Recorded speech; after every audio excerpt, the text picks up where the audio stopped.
저희가 계속 로마서에 대해서 공부를 하고 있는데 네. 로마서 딱 생각을 하면은 가장 어려운 성경이 맞아요. 아닐까라고 생각하고 있는데 특히나 이 첫 시간에 저희가 이런 얘기를 배웠어요. 바울이 자기소개하는 장면. 네, 맞습니다. 나는 유대인들의 사도다. 이런 얘기를 했었어요. 네, 근데 지난주에 저희가 배운 데는 굉장히 짧지만 이 안에 중요한 것들이 다 들어가 있습니다. 로마서가 맞아. 네.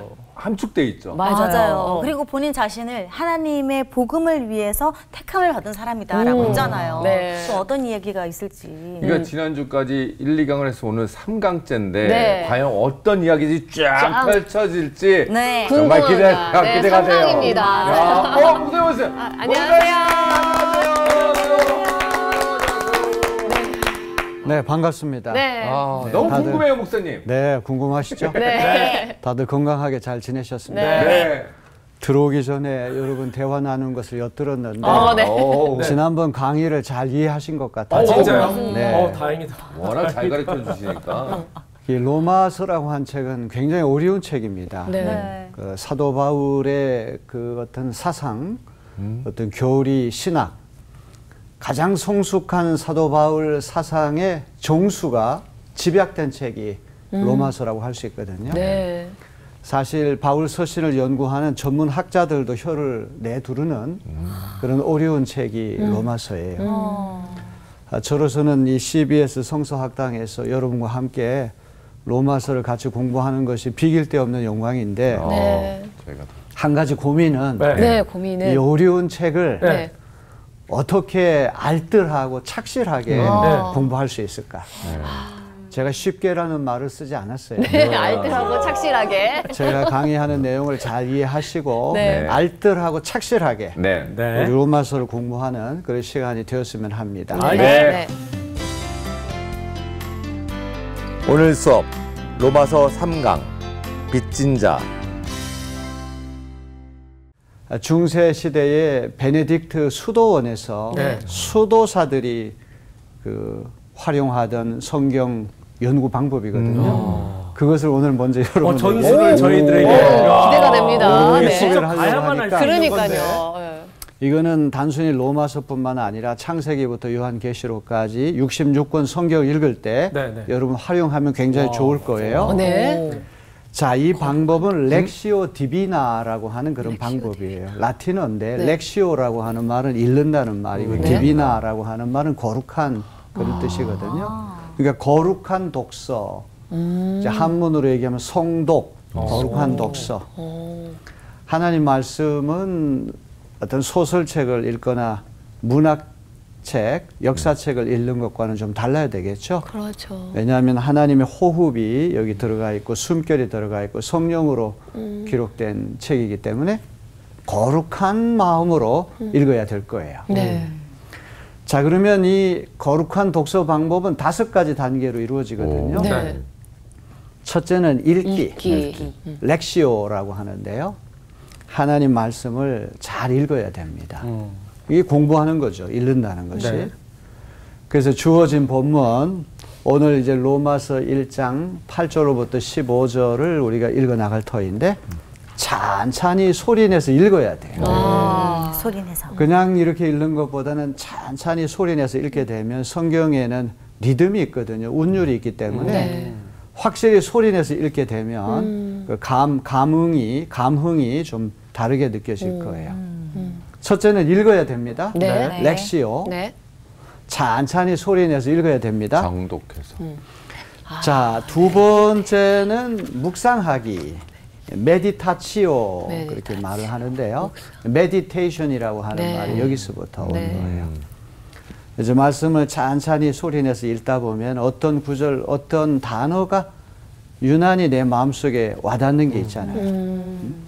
많은 글자가 있다고 할지라도 유별나게 그 말씀에 내가 꽂히고 말씀이 나에게 다가오는 그런 말씀이 있죠. 그럼요. 네. 그거를 묵상하는 거예요. 예, 묵상하는 거는 소가 되새김질하는 것과 마찬가지. 소가 먹이 먹는 거 한번 보신 적 있습니까? 네. 소가 어떻게 합니까? 먹이를 먹을 때. 씻고 나서 또 되새김 다시 또 한번 하고 또 씹어요. 맞습니다. 씹죠. 네. 맞습니다. 곱 씹죠. 네. 어떤 음식을 먹은 다음에 일단 개워내고 그것을 씹고 또 씹고 완전히 되새김질을 해가지고 그걸 꿀꺽 삼켜 소화를 네. 하죠. 네. 여기 메디타치오라고 하는 단계는 하나님 말씀을 되새김질하는 거예요. 한 번으로는 부족하니까 생각하고 또 생각하고 계속 묵상하는 그런 훈련이 필요합니다. 네. 자, 세 번째 단계는 기도하기, 오라치오 그렇게 말을 하는데 기도 없이 하나님 말씀을 깨닫기는 어렵겠죠. 네. 어떤 구절, 어떤 단어가 유별나게 내 마음속에 와 닿을 때 하나님께서 이 말씀을 통해서 저에게 주시려고 하는 메시지가 뭡니까? 교훈이 뭡니까? 하나님께서 이 말씀을 통해서 저에게 깨닫게 하시려고 하는 뜻이 무엇입니까? 그 말씀을 놓고 기도하는 거예요. 기도해야 되겠죠? 그럼요. 이제 어떤 세상의 어떤 일반적인 책을 읽는 것이 아니고 우리는 거룩한 하나님께서 주신 책을 읽기 때문에 이 기도가 얼마나 중요한지 몰라요. 자, 네 번째 단계는 관조하기. 콘템플라치오라고 하는 그런 라틴어인데요. 근데 관상기도라고 하는 말 들어보셨죠? 관상기도.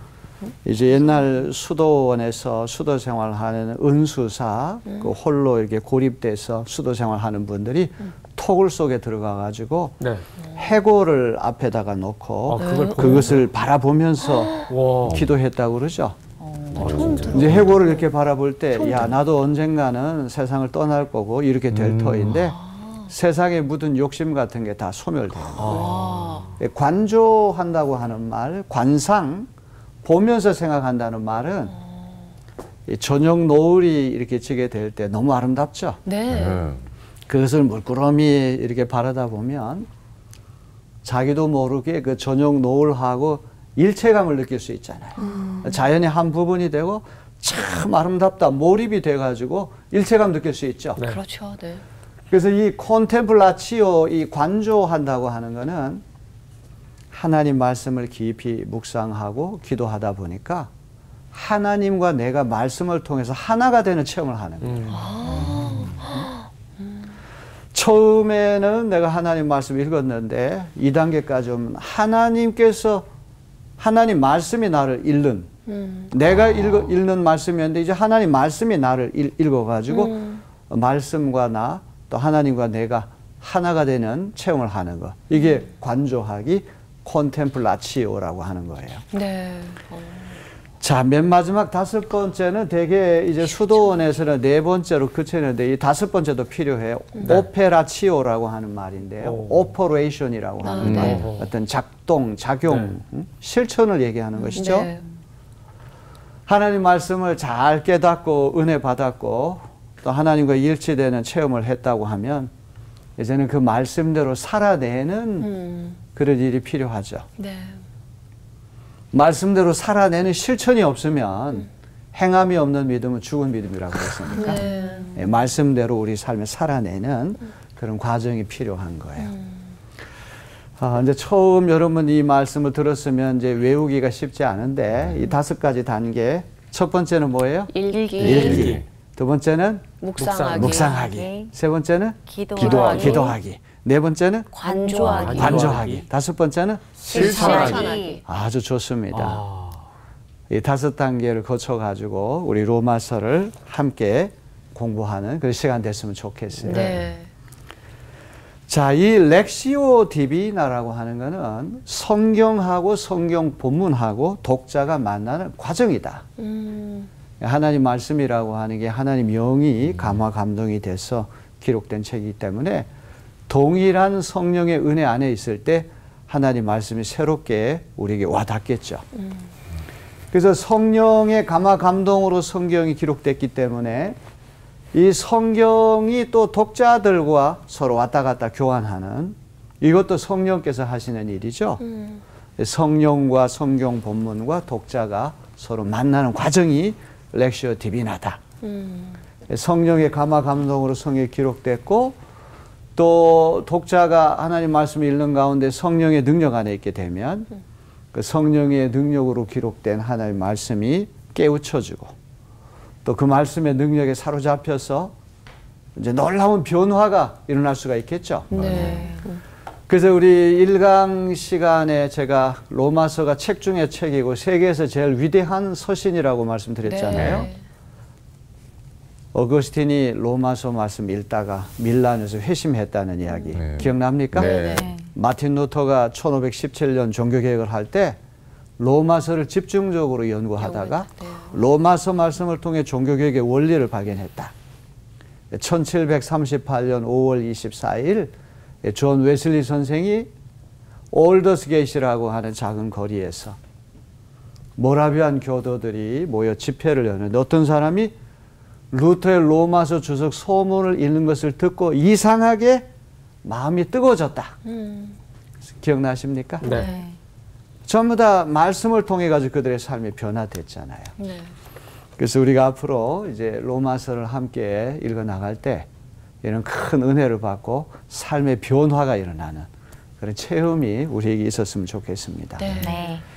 그래서 이 바울이 쓴 편지라고 하는 거는 문학 양식으로 볼 때 서신이기 때문에 서신이라고 하는 거는 일반 어떤 문학하고는 다른 특별한 양식이 있잖아요. 네. 네. 지난번에 우리가 공부했던 것처럼 발신자, 수신자, 네. 그 다음에 이 편지의 주제가 되고 핵심이 되는 내용. 그래서 아무개가 누구에게 문안 인사합니다. 우리도 편지 쓸 때 편지 특유의 양식이 네. 있지 않습니까? 그렇죠. 자, 이 바울 시대의 편지 양식이라고 하는 것은 서두의 문안 인사를 마친 다음 이제 본론에 들어가기 전에 이 편지를 쓰는 사람이 편지 받는 사람을 얼마나 끔찍하게 생각하고 아끼는가를 밝혀야 돼요. 그러면서 어떤 수신자에게 감사를 표현하고 또 이 발신자가 자기가 믿는 신에게 수신자를 위해 어떤 기도를 올리는지 이런 것들을 이야기하거든요. 그래서 바울의 편지도 당대에 이런 편지의 양식을 따르고 있습니다. 자, 오늘 우리 이제 로마서 1장 8절로부터 15절을 이제 공부할 터인데 누가 1장 8절을 읽어 주실까요? 먼저 내가 예수 그리스도로 말미암아 너희 모든 사람에 관하여 내 하나님께 감사함은 너의 믿음이 온 세상에 전파됨이로다. 자, 이제 먼저 바울이 예수 그리스도로 말미암아 너희 모든 사람이라고 하는 건 누구를 얘기합니까? 로마 교인들을 교인들. 얘기하겠죠. 로마 교회를 구성하고 있는 로마 교인들에 관하여 누구에게 감사해요? 하나님께 감사해요. 감사하는 이유는 무엇입니까? 너희 믿음으로. 너희 믿음이 로마 온 세상에 교인들의 믿음이 온 세상에 전파되었기 전파되었기 때문에 하나님께 감사를 드린다는 거예요. 자, 하나님께 감사를 왜 드려요? 믿음이 지금 온 조금 전에 세상에 우리 전파. 네. 예? 로마의 로마 교인들의 믿음이 믿음이 온 훌륭했기 세상에 때문에 하나님께 감사드린다. 감사를 드린다는 거예요. 로마 교인들의 믿음이 온 세상에 퍼지고 있기 때문에 이제 감사를 드린다고 하는 그런 내용 아닙니까? 네. 네. 자, 바울이 로마서를 쓸 당시에 로마에는 가정교회가 있었어요. 네. 초대교회라고 하는 건 우리처럼 이게 건물이 있고 그 단독 건물에서 모이는 형태가 아니라 이제 가정에서 30명, 40명, 50명 이렇게 가정교회가 있었는데 로마 시내 한 가운데를 관통해서 흐르는 강이 테베레 강이라고 하는 강이거든요. 네. 그래서 이 로마 시내 한 가운데를 이 테베레 강이 이제 흐르는데 그 로마 도심의 저지대에 사는 사람들은 홍수가 나면 피해를 많이 입을 거 아닙니까? 네. 그러니까 조금 부유한 사람들은 이 다운타운이라고 그러죠. 이 강변에 주변에 살지 않고 이 강물이 범람해도 피해를 입지 않는 언덕배기에 산 위에 있죠. 네. 집을 짓고 살 거 아닙니까? 네. 예수 믿는 우리 크리스찬들은 되게 가난한 사람들이었기 때문에 이 저지대에 옹기종기 모여가지고 이제 신앙생활을 했을 것입니다. 자, 중요한 거는 이런 열악한 환경 속에서도 그들의 믿음이 눈부셨다고 하는 그런 이야기 아닙니까? 자, 열악한 환경 속에 살면서도 로마 제국이 전부가 아닌 천국을 바라보고 사는 로마의 크리스천들. 제국이냐? 천국이냐. 팍스 로마나라고 하는 말 들어보셨죠? 로마가 가는 곳은 다 피스, 평화가 이루어진다.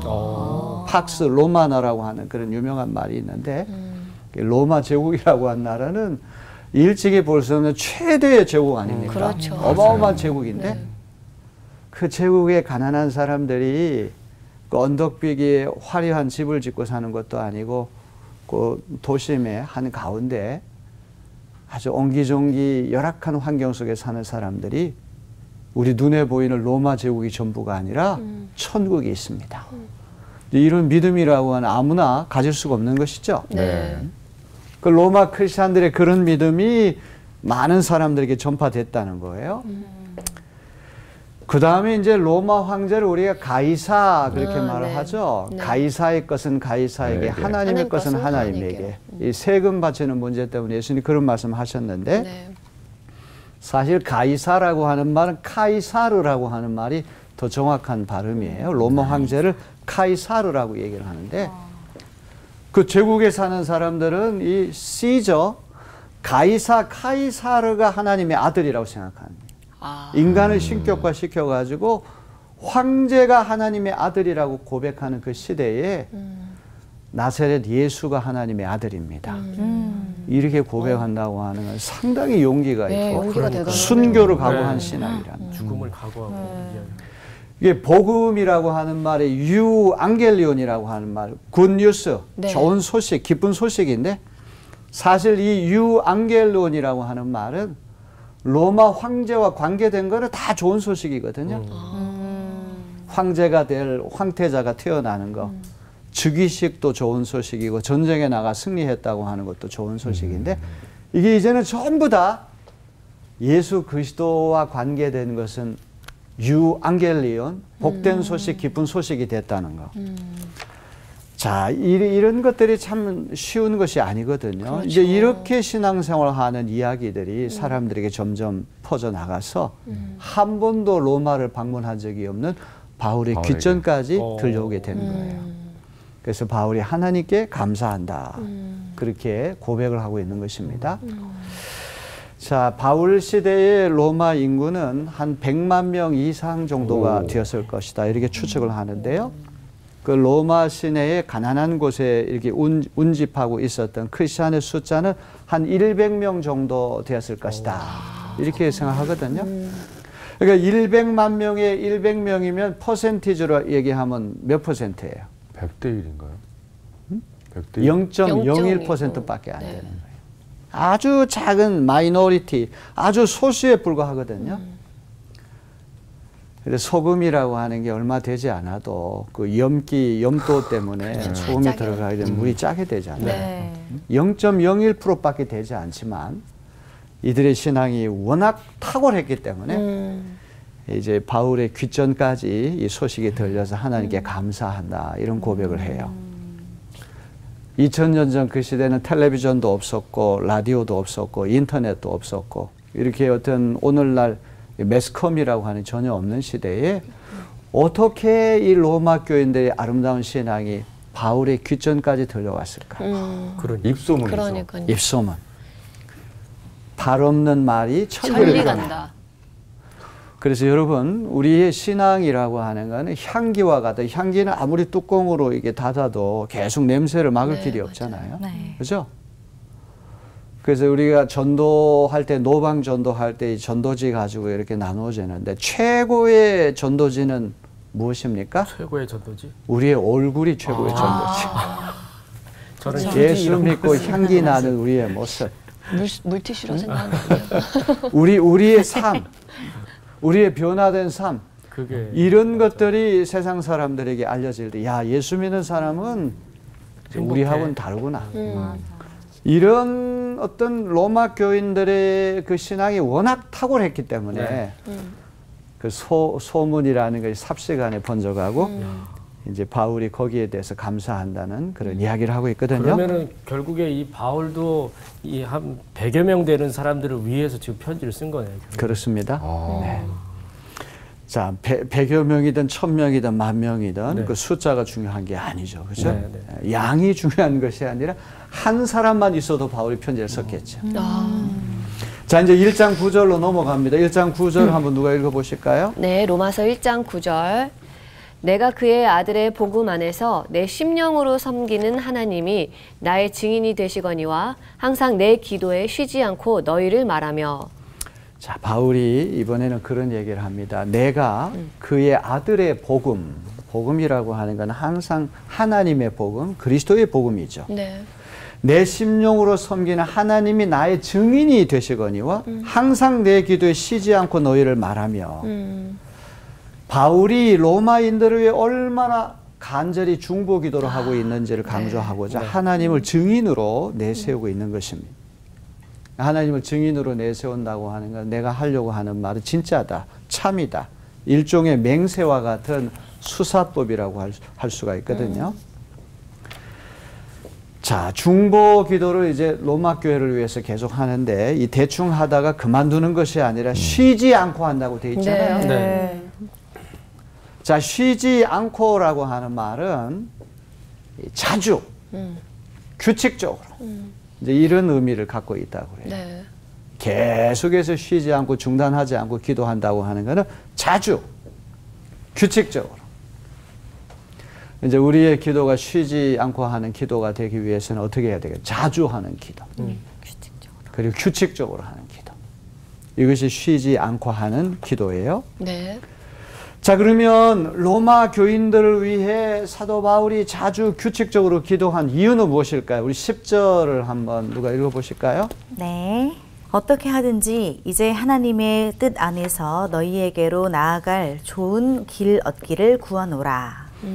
자, 로마 교인들을 위해서 쉬지 않고라고 하는 말, 자주 규칙적으로 기도한다는 말인데, 기도한 이유는 바울이 로마 교회 한번 방문하는 좋은 길을 얻기를 기도했다는 거예요. 사도 바울이 로마 교회를 세운 게 아니란 말이에요. 어떻게 세워졌는지는 모르고 또 제국의 수도니까 바울이 로마 얼마나 들어가고 싶었겠습니까? 그 1강 때도 제가 말씀드렸던 것처럼 한 20년에 걸쳐 가지고 안디옥 교회를 중심으로 해서 동방선교, 동로마 제국의 선교를 얼추 완성했거든요. 바울은 할 수 있으면 처녀지 한 번도 복음이 전파되지 않은 곳에 가서 복음 전하려고 한 열망이 있었는데 네. 그 시대의 세계관으로 볼 때 땅끝으로 여겨진 스페인, 서바나. 네. 이제 거기 서방 선교하는 것이 바울의 꿈이에요. 네. 서방 선교의 전초 기지를 로마 교회로 삼으려고 하는 의도가 있었던. 그래서 이 로마 교회에 들어가는 걸 얼마나 수곤했는지 몰라요. 그런데 여기 보면 하나님의 뜻 안에서라고 하는 말이 중요하죠. 네. 사람의 계획대로 하는 것이 아니라 하나님의 시간표에 따라가지고 로마 방문하고 싶었다는 이야기를 하죠. 자, 1장 11절 한번 누가 읽어보실까요? 내가 너희 보기를 간절히 원하는 것은 어떤 신령한 은사를 너희에게 나누어 주어 너희를 견고하게 하려 함이니.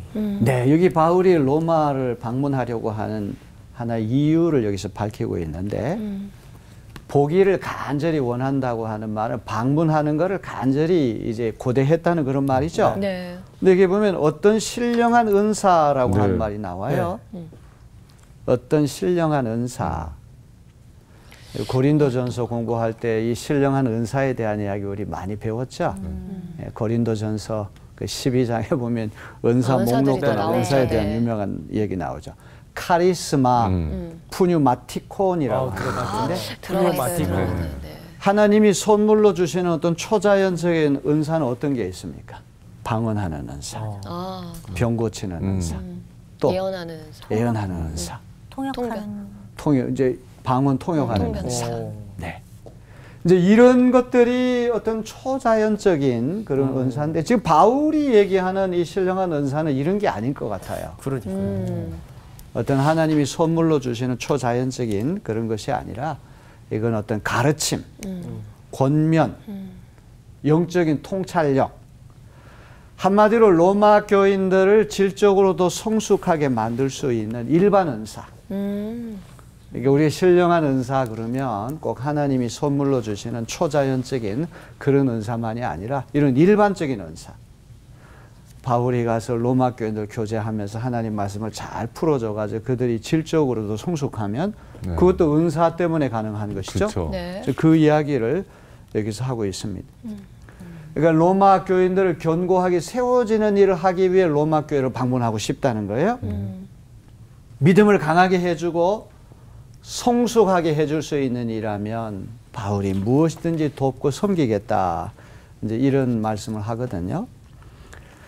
자, 그런데 이 바울이 얼마나 지혜로운 사람인지, 이 사도 바울 같은 사람은 이제 초대교회 우두머리격 아닙니까?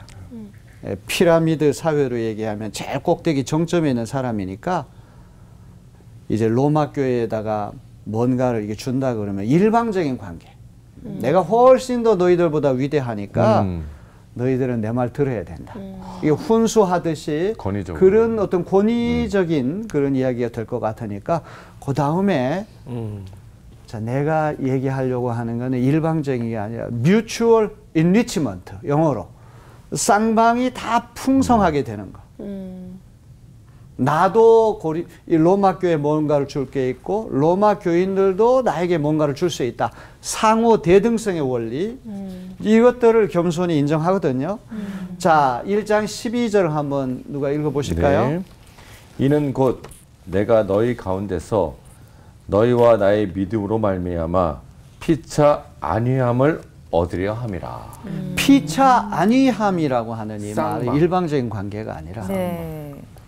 바울도 로마 교인들에게 뭔가를 주어서 로마 교인들을 세울 수가 있고 로마 교인들도 또 바울에게 뭔가를 줄 수가 있다는 그런 말이에요. 여기 앞에 보면은 너희와 나의 믿음으로라고 하는 말이 있죠. 네. 네. 바울과 로마인들이 갖고 있는 공통 분모가 바로 믿음 아닙니까? 믿음인 거죠. 서로 로케이션, 이 장소는 서로 다르지만. 다른 곳에 있죠. 지금 바울은 지금 고린도에서 체류하면서 로마서를 쓰고 있거든요. 네. 로마 교인들 로마에 있고 상당히 먼 거리에 따로 떨어져 있지만 거리가 중요한 것이 아니라 로케이션이 중요해요. 오리엔테이션, 방향을 어디에 정하냐가 중요하잖아요. 예수 그리스도라고 하는 그분을 공동으로 믿는 믿음, 그게 접점이 돼가지고 바울이 신령한 은사를 이렇게 나누어 주어가지고 로마 교인들이 성숙해지는 것뿐만 아니라 이제 바울이 방문하면 로마 교인들도 바울에게 뭔가를 줄 수가 있다. 이거를 겸손하게 인정하고 있지 않습니까? 네. 자, 그 다음에 이제 중요한 말이 1장 13절입니다. 누가 1장 13절 한번 읽어보실까요? 네, 1장 13절. 형제들아, 내가 여러 번 너희에게 가고자 한 것을 너희가 모르기를 원하지 아니하노니 이는 너희 중에서도 다른 이방인 중에서와 같이 열매를 맺게 하려 함이로되 지금까지 길이 막혔도다. 아, 길이 막혔다. 못 사도 갔네요. 바울이 로마 교회를 여러 차례 방문하려고 했다는 고백을 하잖아요. 그래서 그 방문하려고 했던 그 이유는 이방인 가운데 로마 교회도 열매를 맺게 하려고 갔는데 네. 지금까지 길이 막혔다. 길이 막혔다고 하는 말은 좌절됐다는 말이죠. 네, 갈 수가 없었죠. 방문하려고 했던 계획이 흐트러지고 좌절됐다고 하는 그런 말이거든요.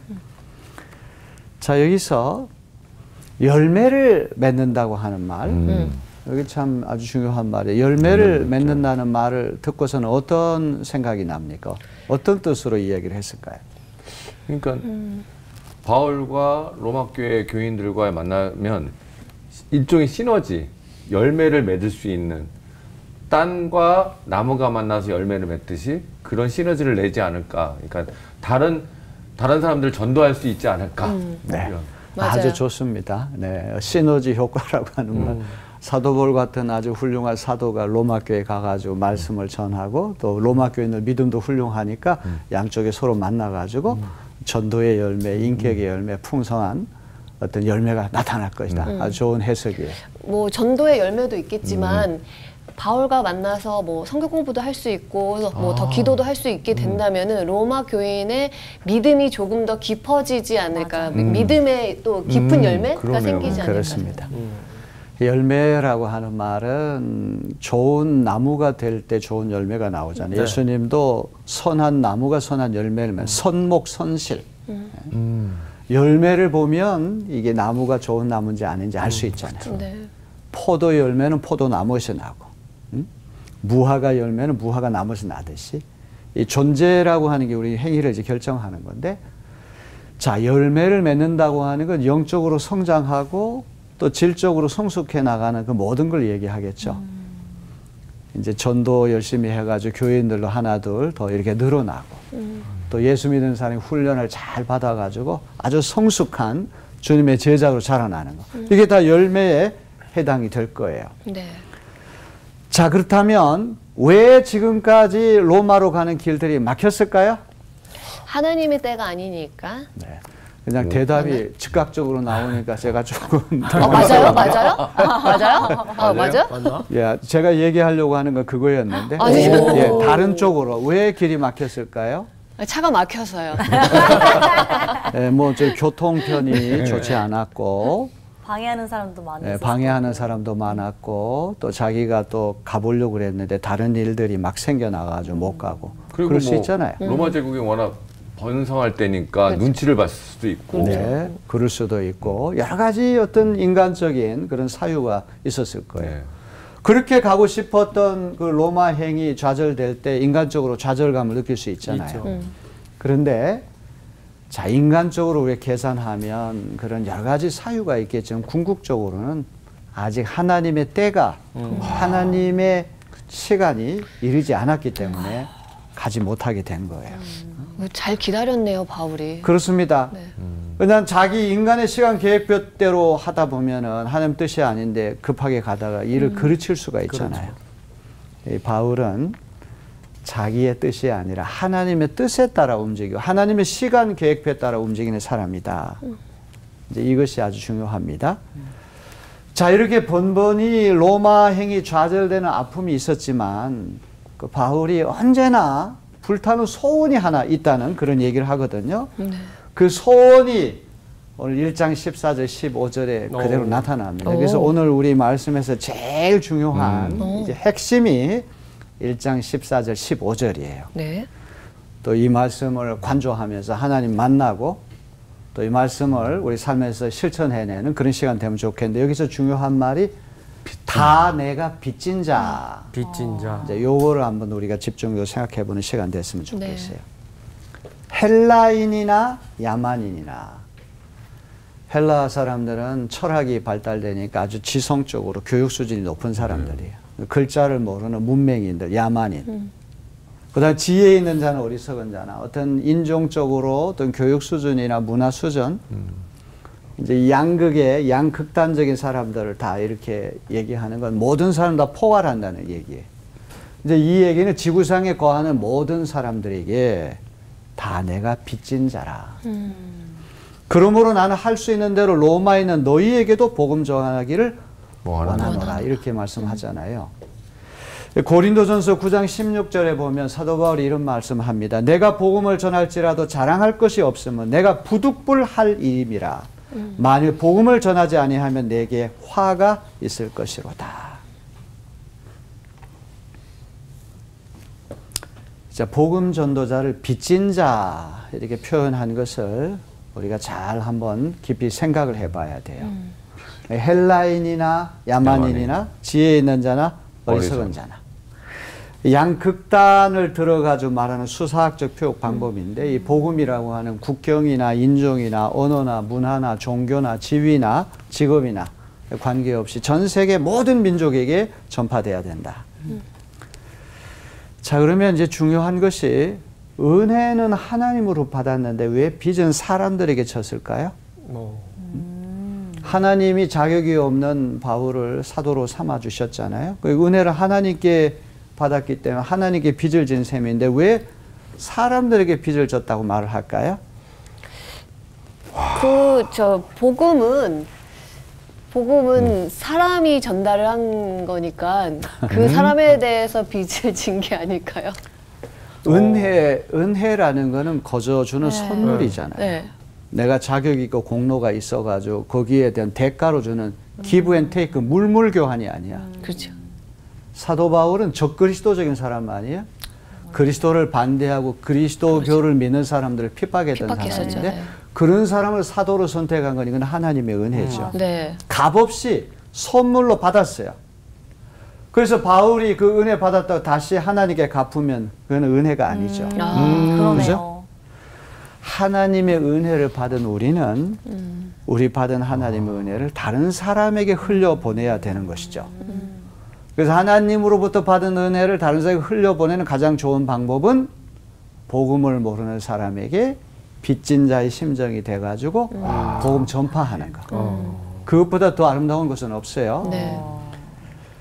자, 그러면 빚진 자라고 하는 것들을 한번 생각해 보는데 네. 이 두 종류의 빚이 있어요. 빚이 두 개나 있나요? 두 종류가 있는데 내가 어떤 사람에게 100만 원을 빌렸어요. 그럼 100만 원에 이제 빚을 졌으니까 내가 갚아야 되잖아요. 그죠? 그렇죠. 이제 이게 첫 번째, 이제 통상적인 의미의 이제 빚진 거죠. 두 번째는 어떤 사람이 제 3자에게 전달해달라는 100만 원을 저한테 맡겼어요. 예를 들면 박인영 씨가 100만 원을 나에게 주면서 이거 내가 여러 가지 사정이 좀 복잡해서 내가 전달하기 어려운데 추천 씨에게 꼭 100만 원을 전달해 주십시오. 이런 빚진 것도 있죠. 그죠? 네. 아, 네. 내가 직접 진 건 아니지만 전달해야 할 책임이 나에게 있는 거예요. 그죠? 그래서 내가 이제 그 돈을 위탁받은 순간부터는 책임감이 생기는 거예요. 그렇죠. 이거 내가 잘못 보관해가지고 손실을 일으키면 안 되고 정해진 시간 내에 가서 꼭 내가 전해야 된다. 그런 책임감이 들어오죠. 네. 자, 바울이 얘기는 빚진 자라고 하는 1번입니까? 2번입니까? 2번이네요. 2번 경우에 빚진 걸 얘기해요. 그렇죠? 복음을 내가 위탁받아가지고 다른 사람에 전달해야 할 책임감을 갖게 된다는 그런 말이에요. 자, 렉시오 디비나라고 하는 것이 메디타치오, 오라치오, 묵상하고 기도하고 콘템플라치오, 관조하는 게 중요하다 그랬잖아요. 네. 자, 빚을 혹시 져보신 적 있습니까? 있죠. 네. 있죠. 너무 우렁장관이니까. 빚을 지게 되면 자유함이 없어지죠. 맞아요. 위축되고. 위축이 되고 평강이 사라지고 네. 빚을 갚기 전까지는 두 다리 쭉 뻗고 자기가 힘들 거예요. 사도 바울이 이 빚진 자라고 얘기했을 때에도 나는 할 수 있으면 이 지구상에 거하는 모든 민족에게 복음을 전해야 된다고 하는 압박감, 두 다리 쭉 뻗고 자지 못하고 한 사람이라도 또 복음 전해야 된다. 그런 그 마음이 간절함이 그에게 있었겠죠. 그래서 이제 이번 주간에는 우리 학생들이 빚진 자라고 말을 했던 이 표현에 대해서 한번 깊이 되새김질 하듯이 한번 묵상해보는 시간이 되었으면 좋겠어요. 네. 저는 오히려 이 빚이 돈을 빌렸을 때, 이제 상황이 어려워서 돈을 빌렸을 때는 누군가 쫓기는 느낌이 많이 드는데, 다른 측면에서는 너무 은혜를 많이 받거나 너무 저에게 고마운 사람들에게 빚을 질 때가 있잖아요. 빚을 질 때가. 그럴 때에는 좀 느낌이나 마음가짐이 좀 달라지죠. 어떻게 하면 내가 더 잘 살아서 이 사람에게 더 보답할까. 이런 마음의 빚이 아니었을까라는 생각도 들어요. 아주 참 좋은 내용인 것 같습니다. 우리가 빚 그러면 그냥 물질적으로 이제 되갚아야 할 그 빚만 생각했는데 은혜의 빚, 네. 호의의 빚. 어떤 사람이 나를 너무 많이 사랑해 줬을 때, 부모님이 나를 너무 아끼고 사랑해 주고 헌신하고 희생하셨을 때 은혜의 빚을 져가지고 그렇죠. 어떻게 하면 이 은혜를 갚을까? 그런 아름다운 빚. 이제 바울이 얘기하는 거는 그런 의미도 있을 것 같아요. 네. 새로운 차원의 빚을 또 우리 일깨워줬어요. 네. 자, 이제 맨 마지막으로 로마에 있는 너희에게도 복음을 전한다는 말을 하거든요. 로마 교인들은 이미 복음을 받아들인 사람인데 복음이라고 하는 건 한 번도 복음을 듣지 못한 사람에게 전하는 걸로 우리가 알고 그렇죠. 있는데 네. 이미 예수 믿고 신앙이 훌륭한 사람들에게도 복음을 전한다는 말을 하잖아요. 재복음화. 이미 교회에서 신앙생활 잘하는 모태신앙 10년, 20년, 30년 된 사람도 계속해서 주님이 우리 부르실 때까지 그렇죠. 복음화가 될 필요가 있다. 딱 한 번 예수 믿고 구원받아 끝나는 것이 아니라 끊임없이 복음의 진리에 대해서 우리가 도전받고 그렇죠. 아주 좋은 크리스찬으로 그렇게 성장해 나가는 과정이 필요하다. 섰다고 생각한 자는 넘어질까 조심하라. 이미 상당한 수준까지 갔다고 할지라도 복음화의 과정은 계속돼야 된다. 그렇죠. 이걸 우리에게 보여주죠. 네. 네. 자, 이제 공부를 마쳐야 되겠는데 네. 오늘 빚진 자라고 하는 거 네. 한번 두고 한번 생각해 보시기 바랍니다. 네. 우리 이강준 학생이 제가 생각하지 못했던 차원의 빚. 꼭 우리가 어떤 부담감을 갖는 그런 물질적인 빚만이 아니라 너무 은혜 많이 받고 사랑 많이 받아가지고 내가 더 훌륭하게 살아냄을 통해 가지고 그 빚을 갚아야 된다. 네. 이 빚은 참 아름다운 빚 같습니다. 네. 자, 오늘 수고 많으셨습니다. 네. 다음에 또 만나도록 합시다. 자, 네. 고맙습니다. 감사합니다. 하나님께서 저에게 기부를 해주시면 저는 그 다른 사람에게 또 다른 기부를 해야 되는구나라는 믿음이 확실히 들어요. 진짜 빚진 자로서 내가 다음 스텝은 뭐가 있는지에 대해서 진짜 한 주 동안 잘 고민을 해봐야 될 것 같아요. 네. 아, 저는 내리 사랑이라는 표현이 딱 네, 알맞는 그런 시간이었다라는 생각이 들어요. 결국에는 이제 하나님께 받은 것을 어떻게 하면 또 다른 사람에게 잘 전달할 수 있을까가 이 바울이 가진 사명이자 그게 좋은 쪽으로 생각하는 그 빚이 아닐까라는 그런 네. 생각이 들면서 더욱더 많이 묵상하고 그 묵상한 것들을 다른 사람에게 흘려보내는 그런 한 주로 살아냈으면 좋겠다는 생각이 네, 좋습니다. 점점 네. 집중력이 그냥 샘솟고 있어요. 그렇습니다. 살아내겠습니다. 살아내겠습니다. 네.